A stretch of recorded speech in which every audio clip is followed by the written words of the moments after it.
जय हिंद दोस्तों, स्वागत है आप सभी का मिस्टर एकेडमी जबलपुर में।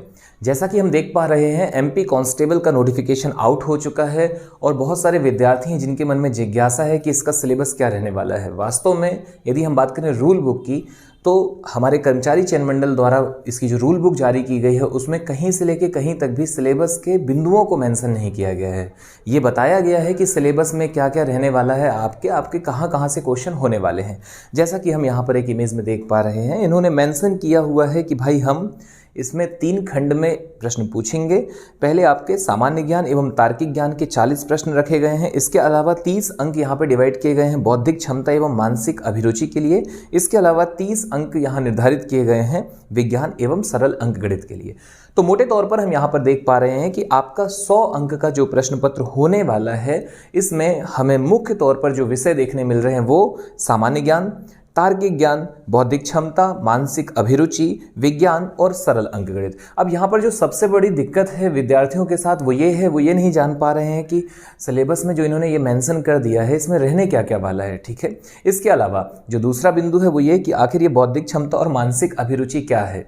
तो आपको यहाँ पर बता दें कि बौद्धिक क्षमता और मानसिक अभिरुचि को जब आप इंग्लिश में देखते हैं तो आप इसे पाएंगे यहाँ पे मेंटल एबिलिटी और लॉजिकल नॉलेज या रीजनिंग क्वेश्चन आपके पूछे जाएंगे। मतलब ये भी कुल मिलाकर के रीजनिंग ही है, आप आश्वस्त रहिए। तो आप इसमें पाते हैं कि जो 30 नंबर हैं, ठीक है, पॉइंट नंबर 2 30, तो यह तो आपके बिल्कुल क्लियर कट रीजनिंग ही है। इसके अलावा आप पाएंगे कि जो सामान्य ज्ञान और तार्किक ज्ञान कहा जा रहा है वहाँ पे भी रीजनिंग ही है, वहाँ पे भी रीजनिंग ही है। तार्किक ज्ञान यानी कि आपका लॉजिकल नॉलेज, ठीक है, और तर्क वाला नॉलेज। और तर्क कहाँ लगते हैं? वो लगते हैं तर्क शक्ति यानी कि रीजनिंग में। तो 40 में से 20 का आपका जीके हो सकता है और 20 की आपकी रीजनिंग रहने वाली है। इसके अलावा 30 नंबर का आपका बौद्धिक क्षमता और मानसिक अभिरुचि में रीजनिंग वाला सेक्शन है। तो 30-20 आपके 50 हो चुके हैं और 20 का जीएस है या जीके है। इसके बाद हम देखते हैं 30 अंक में आपको विज्ञान और सरल अंकगणित देखने मिल रहा है, जिसमें कि लगभग 10 से 15 क्वेश्चन का आपका साइंस रहेगा और इसके अलावा लगभग 10 से 15 क्वेश्चन की सरल अंकगणित रहेगी।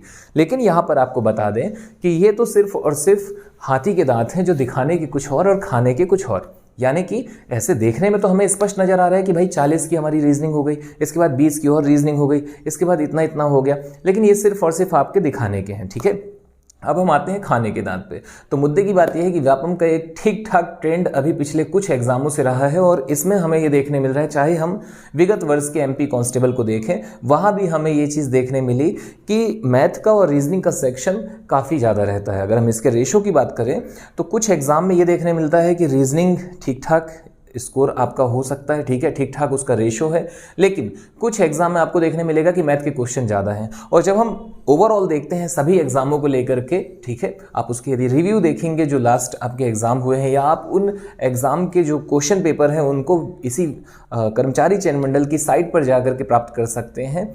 ठीक है, तो आप उसमें पाएंगे जो महत्वपूर्ण होगा आपके लिए वो ये कि भाई लगभग 55 से 60 क्वेश्चन, 65 क्वेश्चन तक, इवन कुछ में आप देखेंगे कि 70 तक आपके मैथ रीजनिंग के प्रश्न देखने मिल रहे हैं, जिसमें ज़्यादातर क्वेश्चन मैथ के हैं। मतलब हम कह सकते हैं कि लगभग आप 40 से 45 प्रश्नों के लिए तो तैयार रहिए कि आपका 40 प्रश्न 45 प्रश्न आपके मैथ के आपको देखने मिलेंगे। इसके बाद का बचा हुआ जो भी डाटा है वो आपके रीजनिंग का रहने वाला है। और इसके बाद बचते हैं हमारे 70 के बाद के 30 नंबर, जिसमें आपको लगभग 10 से 12 क्वेश्चन साइंस के देखने मिल सकते हैं। कुछ में 15 तक इसकी जो आंकड़े हैं वो 15 तक भी देखने मिल रहे हैं। और इसके अलावा जो भी अब हमारा बचता है उसमें आपके करंट अफेयर भी आएगा और इत्यादि इत्यादि सारी चीज़ें। तो ये तो बात हुई हमारे इस सिलेबस के बिंदुओं को लेकर के। अब हम जाते हैं कि एक्चुअल हमें पढ़ना क्या क्या है। जैसे यदि यहाँ पर लिखा गया है कि मैथ है तो मैथ में क्या चीज़ हमें देखनी है, रीजनिंग है तो रीजनिंग में हमें क्या देखना है। तो हम यहाँ पर शुरुआत करते हैं मैथमेटिक्स से ही। यदि हम मैथमेटिक्स की बात करें, इसके सिलेबस की बात करें, तो एक जनरल सिलेबस जो कि आपको लगभग सभी बुकों में देखने मिलता है, आप उसी को फॉलो कर सकते हैं। जैसे कि यदि हम बात करें तो आपको देखने मिल रहा है नंबर सिस्टम है, square and square root, cube and cube root, आपका यहाँ पर घातांक करनी है, भिन्न है, फ्रैक्शन है, इसके अलावा सिंप्लीफिकेशन है, सरलीकरण है, एचसीएफ, एलसीएम, ये सारी चीज़ें। तो ये जो आपका एक बेसिक चैप्टर होते हैं इन्हें तो आपको कवर करना ही करना है। इसके अलावा यदि हम बात करें तो आपके एज रिलेशन, पार्टनरशिप, एलिगेशन, मिश्रण, एवरेज, इसके अलावा percentage, profit and loss, discount, SI, CI, simple interest, compound interest, तो ये सारी चीज़ें आपके महत्वपूर्ण रहेंगे। फिर इसके बाद यदि हम बात करें तो वर्क एंड टाइम भी आपका इंपॉर्टेंट है, पाइप एंड टंकी वाला सेक्शन, चाल, समय, दूरी, स्पीड, टाइम, डिस्टेंस हो गया। रेलगाड़ी से भी क्वेश्चन हमें देखने मिलते हैं।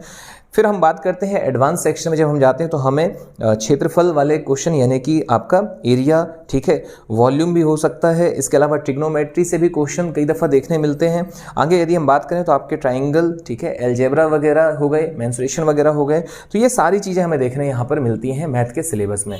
अब यदि हम बात करें कि हम इसे पढ़ें कैसे और व्यापम का क्या ट्रेंड रहता है, तो व्यापम के ट्रेंड के विषय में जैसा आप देख पा रहे हैं, विगत वर्षों में इनका अभी ये ट्रेंड देखने मिल रहा है कि ये बैलेंस नहीं होते हैं। ऐसा नहीं हो सकता है कि कोई एक चैप्टर आप छोड़ दें, ठीक है, क्या पता वही चैप्टर आपके एक क्वेश्चन के रूप में आपके प्रश्न पत्र में देखने मिल जाए, और ज़्यादातर क्वेश्चन वहीं से। इनका जो मतलब यदि हम बात करें इनके थीम की कि अभी चल क्या रहा है, तो मुख्य तौर पर ये किसी भी एक दो टॉपिक को पकड़ते हैं और पूरा पेपर उसी पर डिपेंड कर देते हैं। जैसे मैंने कहा, हो सकता है कि टाइम एंड वर्क के कोई ने पकड़ लिया या इन्हें ट्रिग्नोमेट्री को उठा लिया, ठीक है, और अब इन्हीं दोनों से इन्होंने पूरा पेपर बना दिया। फॉर एग्जाम्पल के लिए यदि हम बात करें, अभी हाल ही में हुए वर्ग 2 के मैथ के पेपर की यदि हम बात करते हैं तो वहाँ पर हमें देखने मिलता है कि इन्होंने एज वाले क्वेश्चन उठाए, आयु वाले, और लगभग 100 प्रश्नों में 120 प्रश्नों में वहाँ देखने मिला कि 50 से 55 क्वेश्चन एज वाले थे। ठीक ऐसे ही यदि हम बात करें वर्ग 1 मैथ के पेपर की, तो वहाँ आप देखेंगे कि कोई एक दो सेगमेंट इन्होंने उठाए, एक दो थ्योरम इन्होंने पकड़ी और उसी पर डिपेंडेंट इन्होंने लगभग 40 से 45 क्वेश्चन रख दिए। तो कुल मिलाकर ओवरऑल हम कह सकते हैं कि आप किसी भी सेक्शन को छोड़ें ये ठीक नहीं होगा, आपको लगभग सभी में बैलेंस बनाना पड़ेगा। हाँ, इतना जरूर है वक्त की कमी है, तो भाई यहाँ पर मेहनत दोहरी रफ्तार से करने की आवश्यकता है। फिर अब हम बात करते हैं मैथ के बाद यदि रीजनिंग सेक्शन की, तो रीजनिंग का सिलेबस आपके सामने है। इसमें आपको मुख्य तौर पर क्यूब, क्यूबॉइड, घन घनाभ, कैलेंडर, घड़ी, क्लॉक, इसके बाद बात की जाए coding, decoding, English alphabet, blood relation, ranking, direction, analogy यानी कि सादृश्यता, क्लासिफिकेशन, सीरीज और आपके लुप्त पद, mathematical operation, logical sequence of word, matrix, sitting arrangement. यहाँ पर मैट्रिक्स नहीं पूछा जाता है, पर फिलहाल हम कुछ नहीं कह सकते, हो सकता है इससे भी आ जाए, तो एक एक आप उसके टाइप जरूर देख लीजिए। यानी कहने का मतलब यह है कि हर टॉपिक हमारे हाथ में होना चाहिए, हर टॉपिक के दो चार क्वेश्चन जरूर लगा लें, और जो टॉपिक महत्वपूर्ण होते हैं उन्हें ज़्यादा से ज़्यादा देखें। अच्छा, ये कैसे पता चले कि महत्वपूर्ण है, तो आप विगत वर्षों के प्रश्न पत्र उठा करके देखें, और विगत वर्षों में कहने का तात्पर्य यह है कि अभी हालिया लगभग 1.5-2 साल के अंदर वाले जितने भी हैं, या ज़्यादा से ज़्यादा 3 साल। इसके बाद हम बात करते हैं, आपको देखने मिलेगा कथन और पूर्व धारणाएं, कथन और कार्यवाहियां, कथन और निष्कर्ष। इससे बनने वाले जो भी प्रश्न हैं वो निरंतर पूछे जाते हैं, विशेष तौर पर पुलिस भर्ती परीक्षा में हमें ये प्रश्न देखने मिलते हैं, तो आप इसकी भी तैयारी बना करके चलें। आगे यदि हम बात करें तो मैथमेटिकल इनइक्वालिटी है जो निश्चित तौर पर पूछी गई है, हालांकि ये बैंक का मुद्दा है, एसएससी का मुद्दा है, लेकिन इसे व्यापम ने फॉलो कर लिया है। इसके बाद हम बात करते हैं नॉन वर्बल सेक्शन है, अभी हमने चर्चा की वर्बल की। नॉन वर्बल की यदि हम बात करें तो यहाँ पर जितने भी टॉपिक हैं उसे आप देखते हैं, mirror image, water image, paper cutting, paper folding, dice, यहाँ पर डाइस इंपॉर्टेंट होगा, और इसके अलावा जो भी है वो आपके सामने, आप इसका एक स्क्रीनशॉट ले सकते हैं। ये आपको किसी भी रीजनिंग की पुस्तक में इसी सीक्वेंस में देखने मिल जाएंगे। मेरी सलाह रहेगी कि आप रीजनिंग से ज़्यादा जो अप्रोच है वो मैथ में लगाएं, और इसमें कोशिश कीजिए कि लगभग 10-50 सवाल लगा करके अपनी प्रैक्टिस को मजबूत करें। तो ये तो बात हुई आपके मैथ और रीजनिंग सेक्शन की। अब हम आते हैं जीएस में। बात की जाए जीएस की या जीके वाले सेक्शन की, तो यहाँ पे भी आपका क्लियर है कि भाई लगभग 60, 65, 70 क्वेश्चन तो आपके मैथ रीजनिंग से डन हो रहे हैं, ठीक है, ओवरऑल यदि हम बात करें। और उसके बाद बचता है हमारा सेक्शन की साइंस 10 से 12 क्वेश्चन लगभग पूछी जाती है। साइंस में हम देखते हैं कि फिजिक्स, केमिस्ट्री और बायोलॉजी, तो आप लूसेंट आपके पास निश्चित तौर पर होगी। लूसेंट की यदि हम बात करते हैं तो कुछ इस हिसाब से आपके रियरेंज हैं कि भौतिक विज्ञान, रसायन विज्ञान, जीव विज्ञान। इसमें आपको काम क्या करना है, इसमें आपको मिसलेनियस को जरूर इनके देखना है, ठीक है। आप चूंकि समय की कमी है, तो अब उस हिसाब से आप सोचें कि मैं बहुत ज़्यादा डेप्थ में जाकर के चीज़ों को काम कर लूँ, तो वो तो संभव है ही नहीं। और फिलहाल यदि हम बात करें तो यहाँ से ज़्यादा मेहनत तो ज़्यादा बेटर रहेगी कि हम मैथ में अपनी अप्रोच लगाएं। फिर भी यदि एक नज़र हमें देखना है तो हम क्या देखें, तो मिसलेनियस सेक्शन देखें, चाहे भौतिकी का हो, चाहे रसायनिकी का हो, या चाहे जीव विज्ञान का हो, बायोलॉजी का हो।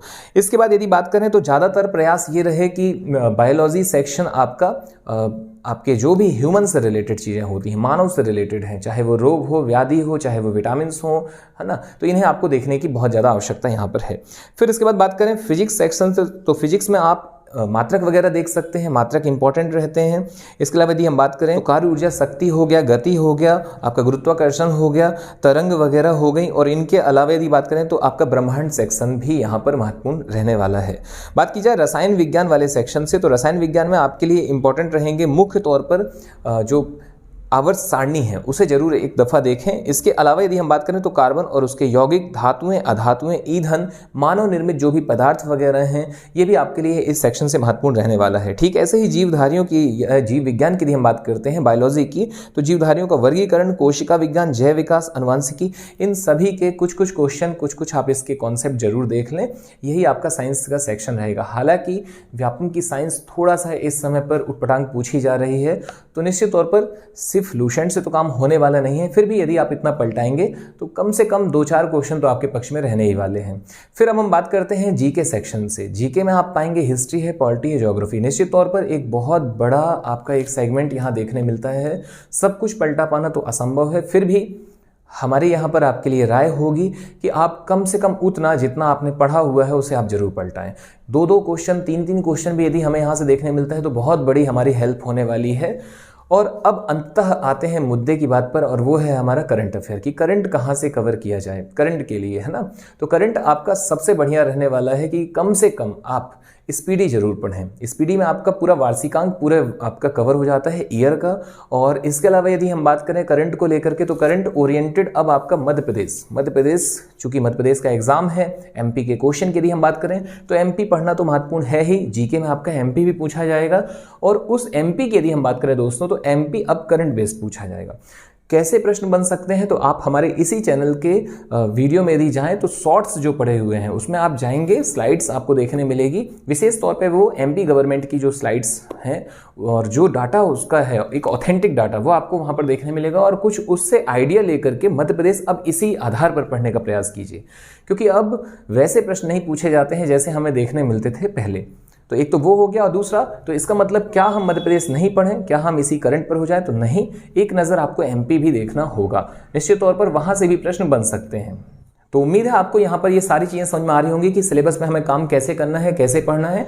और सबसे महत्वपूर्ण बिंदु ये है कि आप ये मत समझिएगा कि समय हमारे पास कम है। समय तो कम है, लेकिन कम समय पर भी आप इसे कवर कर सकते हैं। विशेष तौर पर थोड़ी सी स्ट्रेटजी के तहत काम हो, और इस स्ट्रेटजी में आपके मूल केंद्र पर होना चाहिए आपका मैथ सब्जेक्ट, या वो सब्जेक्ट जो आपका वीक है। यदि आपका मैथ ठीक है तो फिर निश्चित तौर पर अभी समय है, आप जीएस भी पलटा सकते हैं। और यदि आपका जीएस ठीक है, ऑन एन एवरेज है, तो फिर आपका जो अप्रोच है वो मैथ की ओर होनी चाहिए।